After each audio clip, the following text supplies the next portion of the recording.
In a tranquil garden of self-reflection, the work of tuning the silent instrument called the self, the neatly arranged dignity, the soundless noise leaking from the folds of the ceremony.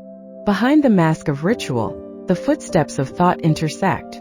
Deviation is already lurking in the posture of those who think they are sitting. A faint vibration of impurity dwells in the form of correctness, and it tries to drown out correctness itself. The silence on the table of wisdom is in fact a tuning fork of inherent desire. Even the solemn silence is resonant with the flutter of eyes aware of being watched. To repair is to destroy, and to destroy is to prepare again.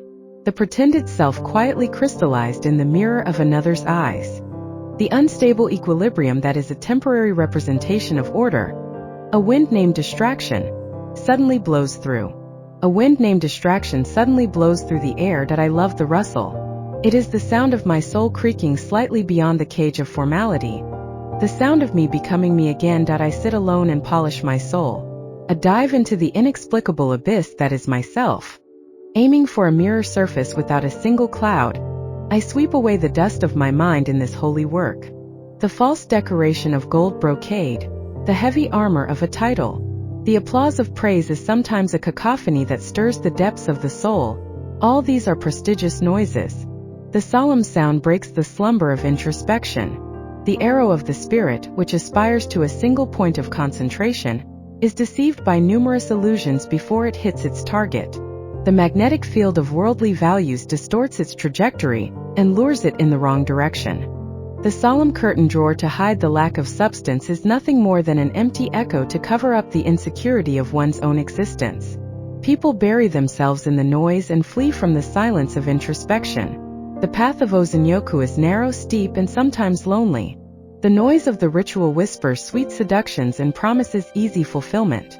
The pretense of order is the reverse of inner chaos. Even the lofty list of words fades away before the silence of the soul. The prestige sometimes becomes intimidation, a cage that shackles the free spirit. In that cage, people enjoy the inertia of security. It is in the noise that we cultivate our ears to hear the true silence, establish inner dignity without being deceived by outward appearances. This dignity is the nakedness of the soul, which lies beyond the false appearance. It is to resist the power of distraction and maintain one's axis. It is an activity like a lighthouse keeper in a storm. No matter how majestic the noise may be, the strings of the soul resonate only with the fundamental laws of the universe. The dense nourishment becomes the sands of time and falls.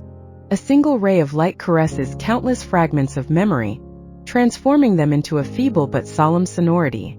The sound is like a solemn ritual, silently but powerfully revealing one's existence, as the inner abyss carves out one's own trajectory behind the murmur of the city. Elegant discipline and dissipated chi mark a subtle tempo. In the space between the wavering consciousness, dignified noises weave today, as if ancient poems had not faded away. Like falling stardust, the noise flows with dignity and distraction. On the controlled outer edges, immature fermenting impulses, cathartic murmurs, and distracting rhythms such as unconscious humming come and go. Seriousness rejects holy convulsions. Yet it is in this refusal that the noise whispers. The ritualized folding of gestures, the fingertips polishing the edges of words. But there is a slight flicker in the air. At the moment when the consciousness is disengaged and the rules flutter comically, the dignity collapses without a sound. The voice of noise is heard. For whom is this silence staged? Distraction is not a distraction, but rather the playfulness of a sensibility that listens to other frequencies of the world. It is a blank space that pierces through the scheduled harmony, an enlightenment of surprise that flickers behind Osamu Nourishment, and another freedom that peeks out from the fissure of dignity.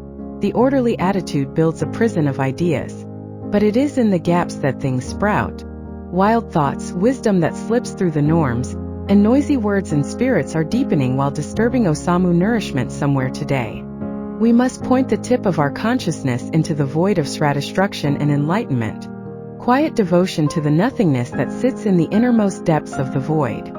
The reverberations of the phenomenal world, however, persistently strike the eardrums. The dance of symbols, caught in the gravitational sphere of form and prestige and nomenclature. The applause of approval erodes the silence and echoes into a polyphonic emptiness, in other words, ceremonial noise. The glamorous surface paradoxically irradiates the emptiness of the depths.